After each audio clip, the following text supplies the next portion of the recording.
Mari Bapak Ibu kita bersatu di dalam doa.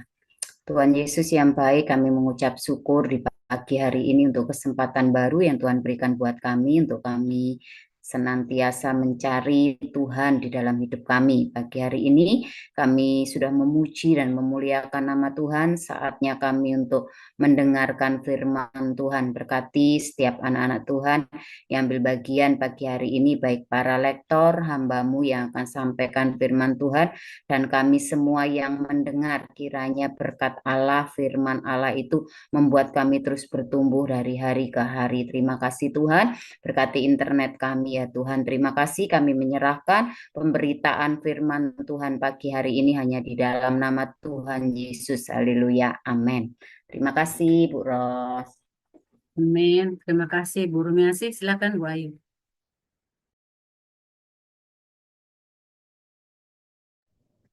Baik Bu Ros, terima kasih. Mari Bapak Ibu, saya akan membacakan 2 Tawarik pasal 23. Tetapi dalam tahun ketujuh, Yoyada memberanikan diri dan ia mengadakan persepakatan dengan para kepala pasukan 100, yakni Azaria bin Yeroham, Ismail bin Yohanan, Azaria bin Obed, Maasea bin Adaya, dan Elisafat bin Zikri.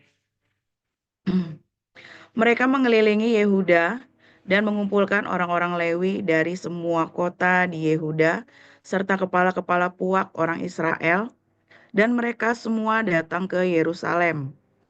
Lalu seluruh jemaah itu mengikat perjanjian dengan raja di rumah Allah. Kata Yoyada kepada mereka, "Lihatlah anak raja, biarlah ia memerintah, seperti yang telah difirmankan Tuhan tentang anak-anak Daud. Inilah yang harus kamu lakukan. Sepertiga dari kamu, yakni yang selesai bertugas pada hari Sabat, baik imam maupun orang Lewi, haruslah menjadi penunggu pintu. Sepertiga lagi haruslah berada di istana raja, dan sepertiga pula di pintu gerbang dasar. Sedang seluruh rakyat haruslah berada di pelataran rumah Tuhan. Siapapun tidak boleh memasuki rumah Tuhan selain daripada para imam dan orang-orang Lewi yang bertugas. Mereka boleh masuk karena mereka kudus, tetapi seluruh rakyat haruslah menaati peraturan Tuhan.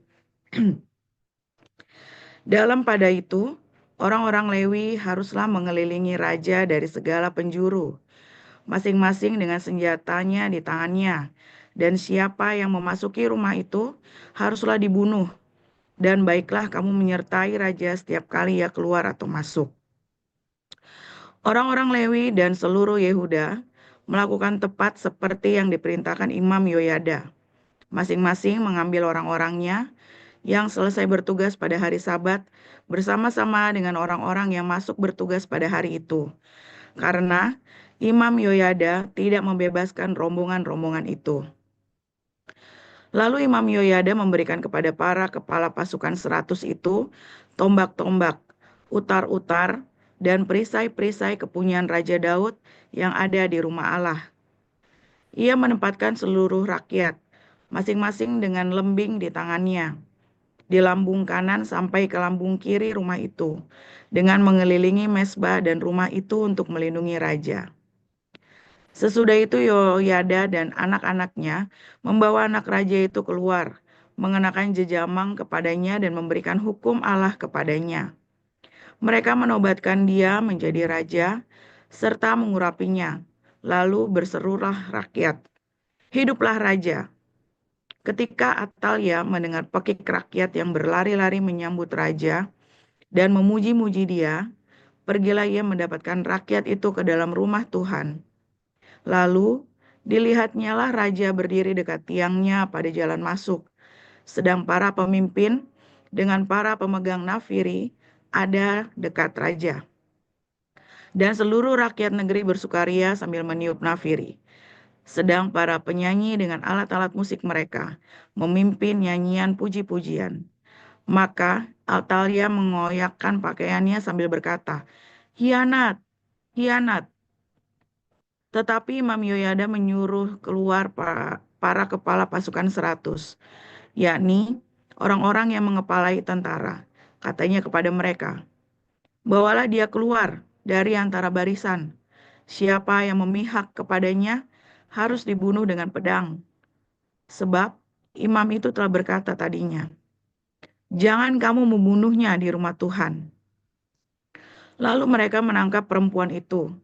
Pada waktu ia sampai ke jalan masuk istana raja, pada pintu gerbang kuda, dibunuhlah ia di situ. Kemudian Yoyada mengikat perjanjian antara dia dengan segenap rakyat dan Tuhan, bahwa mereka menjadi umat Tuhan. Sesudah itu masuklah seluruh rakyat ke rumah Baal, lalu merobohkannya. Mereka memecahkan mesbah-mesbahnya dan patung-patungnya dan membunuh Matan, imam Baal di depan mesbah-mesbah itu.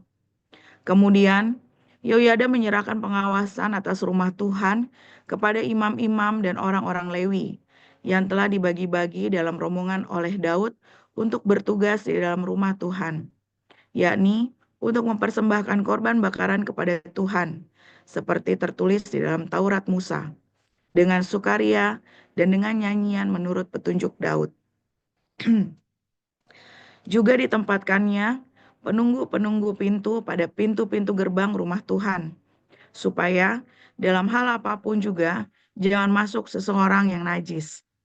Sesudah itu ia mengajak para kepala pasukan 100, para pemuka, para pemerintah rakyat, dan seluruh rakyat negeri, lalu membawa raja turun dari rumah Tuhan. Mereka masuk ke istana raja melalui pintu gerbang atas, lalu mendudukan raja ke atas tahta kerajaan. Bersukarialah seluruh rakyat negeri dan amanlah kota itu setelah Atalia mati dibunuh dengan pedang. Amin. Demikian firman Tuhan. Ya, dilanjutkan oleh Pak Apul. Silakan, Pak. Baik, saya lanjutkan. Pada waktu itu datanglah murid-murid itu kepada Yesus dan bertanya, "Siapakah yang terbesar dalam kerajaan sorga?" Maka Yesus memanggil seorang anak kecil dan menempatkannya di tengah-tengah mereka. Lalu berkata, "Aku berkata kepadamu, sesungguhnya jika kamu tidak bertobat dan menjadi seperti anak kecil ini, kamu tidak akan masuk ke dalam kerajaan sorga. Sedangkan barang siapa merendahkan diri dan menjadi seperti anak kecil ini, dialah yang terbesar dalam kerajaan sorga. Dan barang siapa menyambut seorang anak seperti ini dalam namaku, ia menyambut aku. Tetapi barang siapa menyesatkan salah satu dari anak-anak kecil ini yang percaya kepadaku, lebih baik baginya jika sebuah batu kilangan diikatkan pada lehernya, lalu ia ditenggelamkan ke dalam laut. Celakalah dunia dengan segala penyesatannya. Memang penyesatan harus ada, tetapi celakalah orang yang mengadakan. Jika tanganmu atau kakimu menyesatkan engkau, penggallah dan buanglah itu. Karena lebih baik bagimu masuk ke dalam hidup dengan tangan kudung atau timpang daripada dengan utuh kedua tangan dan kedua kakimu dicampakkan ke dalam api kekal. Dan jika matamu menyesatkan engkau, cungkilah dan buanglah itu. Karena lebih baik bagimu masuk ke dalam hidup dengan bermata satu daripada dicampakkan ke dalam api neraka dengan bermata dua. Ingatlah, jangan menganggap rendah seorang dari anak-anak kecil ini, karena aku berkata kepadamu, ada malaikat mereka di sorga yang selalu memandang wajah Bapakku di sorga. Karena anak manusia datang untuk menyelamatkan yang hidup. Bagaimana pendapat?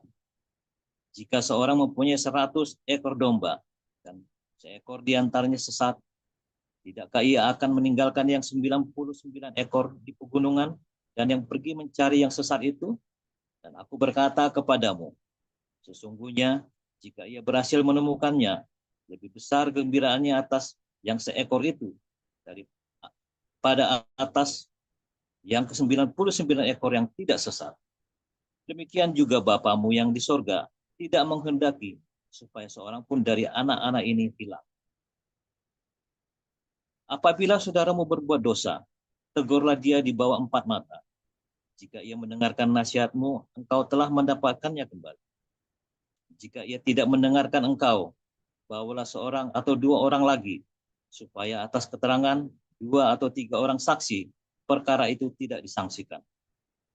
Jika ia tidak mau mendengarkan mereka, sampaikanlah soalnya kepada jemaat.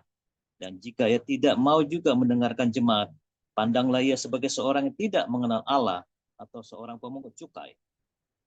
Aku berkata kepadamu, sesungguhnya apa yang kamu ikat di dunia ini akan terikat di sorga, dan apa yang kamu lepaskan di dunia ini akan terlepas di sorga. Dan lagi aku berkata kepadamu, jika 2 orang daripadamu di dunia ini sepakat meminta apapun juga, permintaan mereka itu akan dikabulkan oleh Bapa-Ku yang di sorga. Sebab di mana 2 atau 3 orang berkumpul dalam namaku, di situ aku ada di tengah-tengah mereka. Kemudian datanglah Petrus dan berkata kepada Yesus, Tuhan, sampai berapa kali aku harus mengampuni saudaraku jika ia berbuat dosa terhadap aku? Sampai 7 kali? Yesus berkata kepadanya, bukan. Aku berkata kepadamu, bukan sampai 7 kali, melainkan sampai 70 kali 7 kali. Sebab hal kerajaan surga seumpama seorang raja yang hendak mengadakan perhitungan dengan hamba-hambanya. Setelah ia mulai mengadakan perhitungan itu, dihadapkanlah kepadanya seorang yang berhutang 10.000 talenta. Tetapi karena orang itu tidak mampu melunaskan hutangnya, raja itu memerintahkan supaya ia dijual beserta anak istrinya dan segala miliknya untuk membayar hutangnya. Maka sujudlah hamba itu menyembah dia, katanya, sabarlah dahulu, segala hutangku akan kulunaskan. Lalu tergeraklah hati raja itu oleh belas kasihan akan hamba itu, sehingga membebaskannya dan menghapuskan hutang. Tetapi ketika hamba itu keluar, ia bertemu dengan seorang hamba lain yang berhutang 100 dinar kepadanya. Ia menangkap dan mencekik kawannya itu, katanya, bayar hutangmu. Maka sujudlah kawannya itu dan memohon kepadanya, sabarlah dahulu, hutangku itu akan kulunaskan. Tetapi ia menolak dan menyerahkan kawannya itu ke dalam penjara sampai dilunaskannya hutang. Melihat itu kawan-kawannya yang lain sangat sedih, lalu menyampaikan segala yang terjadi kepada tuan mereka. Raja itu menyuruh memanggil orang itu dan berkata kepada, hai hamba yang jahat, seluruh hutangmu telah kuhapuskan karena engkau memohonkannya kepadaku. Bukankah engkau pun harus mengasihani kawanmu seperti aku telah mengasihani engkau? Maka marahlah tuannya itu dan menyerahkannya kepada algojo sampai ia melunaskan seluruh hutangnya. Maka Bapakku yang di sorga akan berbuat demikian juga terhadap kamu, apabila kamu masing-masing tidak mengampuni saudaramu dengan segenap hatimu. Demikian firman Tuhan. Ya, terima kasih kepada lektor yang sudah membacakan ayat Alkitab, Pak Apul Sihan dan Ibu Ayu Anggreni. Kita akan mendengarkan renungan embun pagi dengan judul Pewaris oleh Pastor Paul. Sambil kita nunggu Pastor Paul. Haleluya, firman Tuhan selalu baru setiap hari ketika kita menanti-nantikan Tuhan dengan penuh cinta dan dengan penuh keyakinan dan janji Tuhan. Yang tolong nyalakan lampunya ya, nggak bisa. Yang nggak bisa, itu.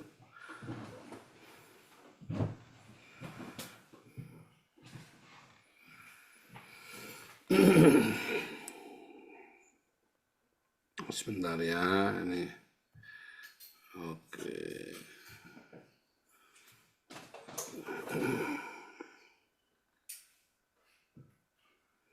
Oke, ya. Saudara, ketika kita menanti-nantikan Tuhan, ya saudara ya, banyak orang bikin dengan caranya dia sendiri, suka-sukanya dia. Dia menantikan Tuhan dengan dia pikir namanya nantikan Tuhan itu kalau cuma berdoa, baca firman itu menantikan Tuhan, saudara ya. Orang itu lupa dari mana dia bisa mendefinisikan berdoa dan baca firman itu menantikan Tuhan. Padahal yang didoakan dan firman yang dibaca untuk membenarkan dirinya sendiri. Anda sedang tidak menantikan Tuhan, tapi Anda sedang berilusi dengan Tuhan, berilusi dengan agama. Anda pikir Anda berdoa, Oh, berarti saya sedang menanti-nantikan Tuhan. Ya, gimana tahu kalau Anda sedang menantikan Tuhan, saudara? Kalau saya lagi menantikan seorang tamu, ya, apa tak teleponin terus begitu, saudara? Kamu sudah sampai mana? Kamu sudah sampai mana? Nah, itu kan karena berdoa kan kayak orang nelpon kan, nggak datang-datang ini kan. Terus kamu teleponin terus ya. Nanti ya nanti jatuhnya saya 7 teleponin ya, setiap 1 menit telepon. Setiap 1 menit telepon, ribetnya minta ampun ya, saudara ya. Sambil 1 menit telepon, katanya kamu mau datang. Iya datang sih. Tutup. 1 menit telepon lagi, katanya kamu mau datang. Mengklaim janji Tuhan kan, katanya kamu mau datang. Nah itu tuh saudara ya. Jadi gimana kalau kamu lagi nantikan tamu ya, kalau kamu lagi nantikan tamu yang penting, daripada kamu nelponin dia terus, kamu masak air, ya buat bikin kopi, kamu cari makanan yang enak, buat kalau nanti tamunya datang, kamu bersihin rumahnya, ya supaya jangan ada ya kotoran-kotoran. Kamu beberes supaya rapi, supaya jangan ada sikat WC ada di meja makan, ya kan? Iya kan? Nah, itu namanya menantikan tamu. Kamu persiapkan seberapa respeknya kamu terhadap tamu itu. Ya, misalnya nih Perdana Menterinya Belanda mau datang ke rumah saya dikasih tahu nih. Wah, tarapin semua, saudara ya. Rapiin, tak sikatin supaya rapi semua pada tempatnya, posisinya, kertas-kertas, semua meja-meja semua tak rapiin, tak gosok semua ya. Kalau perlu saya beli baru mejanya, kursinya, misalnya, supaya rapi. Jadi kalau pas Perdana Menteri datang, di foto-foto, di apa keren, rapi semua kan begitu, saudara. Ini Perdana Menteri mau datang terus tak telepon, di mana Pak? 1 menit, katanya mau datang Pak. Waktu itu lagi tak telepon lagi, dia katanya mau datang Pak, gimana sih Bapak? Janjinya mau datang. Lama-lama dia kirim PM, saudara ya. Habisi saja, capek. Salah nih gue, janjinya mau datang nih. Itu kan kita harus klaim janji firman Tuhan. Menantikan Tuhan itu bukan Anda baca firman doa itu bukan menantikan Tuhan, saudara. Menantikan Tuhan itu ya, kamu siapkan apa yang kira-kira menyenangkan hati dia, yang membuat dia senang. Lo berdoa sama baca firman, nah itu bikin rungsang, saudara. Ya berdoa, ya baca firman, telepon, jadi datang Pak, jadi oke. Nah, kamu siapkan yang menyenangkan hatinya dia, itu menantikan Tuhan, saudara. Ya kan? Kamu bersedekah, ya kan? Jaga hidupmu dalam kekudusan. Nah itu menantikan Tuhan, bahwa kamu memang sedang menantikan sesuatu yang penting dalam hidupmu. Menantikan Tuhan, menantikan berkat Tuhan, menantikan apapun yang kamu hormati itu. Itu seperti itu, bukan cuma tiap hidup berdoa malam-malam sementara Anda hidupnya serampangan. Ya kan? Oh, saya sudah berdoa apa ya, hidupnya serampangan. Nah, kamu nggak menantikan Tuhan kok. Kamu lagi gedak-gedak Tuhan.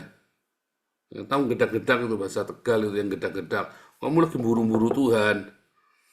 Ya kan? Ayo cepet dong, ayo.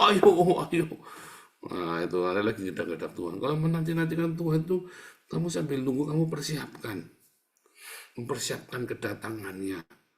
Ya kan? Menjaga hidupmu dalam kekudusan, berbuat kebaikan, supaya waktu dia datang, gimana? Iya Pak, tadi saya udah bikin ini, sudah bikin begini, sudah ini. Wih, hebat. Iya, saya sambil nungguin tadi Pak, tak siapin semuanya. Kan begitu, saudara, itu namanya menantikan Tuhan. Ya, 1 menit telepon, punya mana? 1 menit, punya mana? Katanya mau datang, kok nggak datang? Klaim janji Tuhan. Ini saya udah klaim 1, 2, bacain semua nih janji Tuhan. Nggak begitu. Ya, coba sekarang rubah paradigmamu menantikan Tuhan. Ya, saudara ya. Dan ketika itu masalahnya loh. Orang Kristen kalau menanti-nantikan Tuhan tuh kayak gitu. Tapi coba kamu lihat ya, orang-orang yang tidak mengenal Tuhan, ya, karena nggak dijanjeni sekali selamat tetap selamat, ya kan? Jadi kalau mereka berdoa, kalau mereka lagi nyupang tuyul, nyupang Gunung Kawi, wah disiap-siapin ya, coba lihat kamarnya dirapiin, dikembangin, kerisnya dimandiin. Beneran, nyupang tuyul, nyupang keris, nyupang Gunung Kawi, nyupang babi ngepet, dirapi-rapiin itu sudah dikembangin, nanti bikin menyan malam Jumat Kliwon, ya kan? Dirapi-rapiin. Nah, itu kan versinya dia, mempersiapkan diri versinya dia lah. Kita orang Kristen karena sekali selamat tetap selamat, terus ya kita doa saja cukup, berdoa, baca firman, mendekat Tuhan. Ya, istri tetangga diselingkuhi, ya kan? Jaga hidupnya serampangan, ya kan?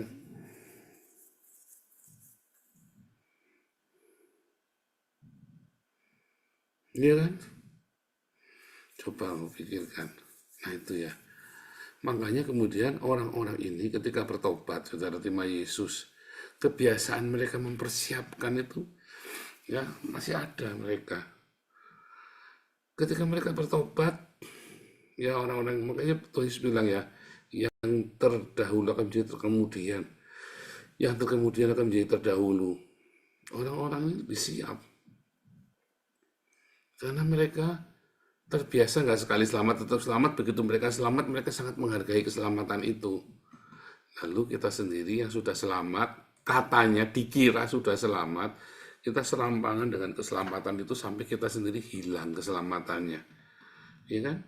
Berapa banyak orang karena sudah, ya orang di sini orang Belanda nih, karena dari kecil sudah di Belanda, mereka tidak merasa bahwa Belanda itu seperti surga, enak hidup di Belanda. Lalu mereka mengeluh lah, inilah, itulah, mereka mulai, ya kan? Mereka pengen coba-coba jadi Islam. Pengen coba-coba itu ya, ada. Setelah masuk jadi Islam, mau balik lagi udah nggak bisa tuh, karena diancam mau dibunuh kan. Ini kan, suruh coba ke Suriah, dia pikir di Suriah enak. Waduh, nggak taunya mau mati, mau balik lagi udah nggak bisa. Gimana tuh? Ya. Nah itulah, seringkali kita ya dari kecil, kamu sudah jadi Kristen, kamu pikir kamu sudah selamat, lalu kamu tidak menghargai makna keselamatan itu. Tapi ada orang-orang yang baru percaya kepada Tuhan Yesus, dia menghargai keselamatan itu karena dia tahu di agama lamanya sangat mengerikan. Ya kayak orang-orang Belanda dari kecil di Belanda, dia tidak bisa menghargai betapa indahnya Belanda. Saya karena baru jadi warga negara Belanda, saya melihat waduh enak sekali hidup di sini ya. Bayar pajaknya mahal tapi hidupnya enak. Ya kan? Nah itu menanti-nantikan Tuhan itu seperti itu, saudara. Bagaimana kamu hari ini menanti-nantikan Tuhan? Bagaimana caramu hari ini menantikan Tuhan? Ya kan? Apakah dengan cukup berdoa dan baca firman, atau kamu belajar menghargai? Belajar menghargai, menantikan Tuhan tiap hari dalam hidupmu dengan hal-hal yang menyenangkan hati Tuhan. Belajar kamu menyenangkan hati Tuhan ya. Nah itu penting. Dan yang paling penting saudara dalam segala hal itu ya kamu belajar untuk rendah hati. Jangan kamu berpikir kamu sudah paling hebat di dunia ini. Ya, jangan kamu berpikir kamu adalah orang yang paling hebat di dunia ini. Lalu kamu itu tadi ya merasa sudah agama yang paling superior, ya kan?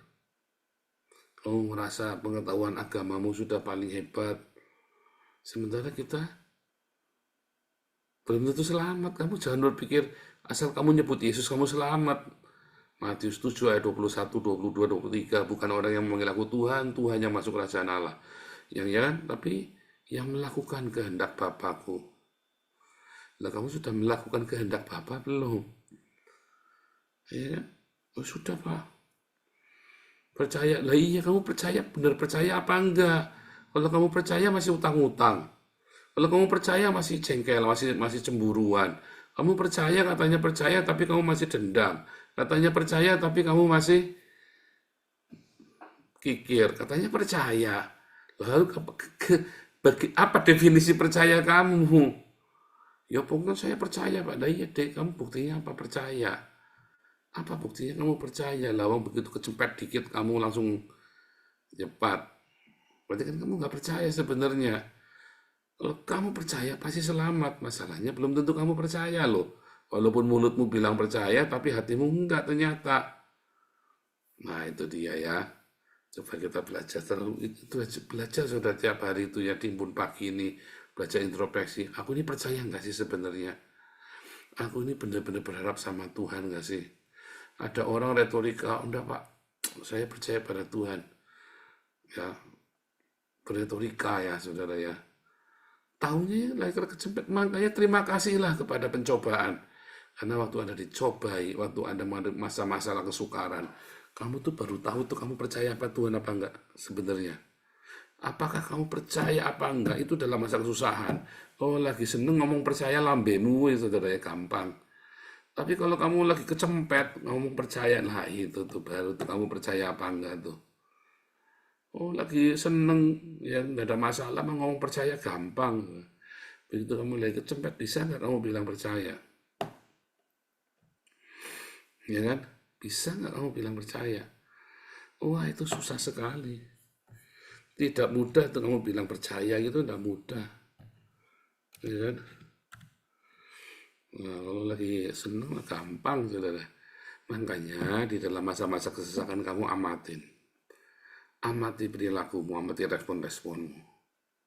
Dari situ kamu tuh tahu tuh sebenarnya percaya apa enggak.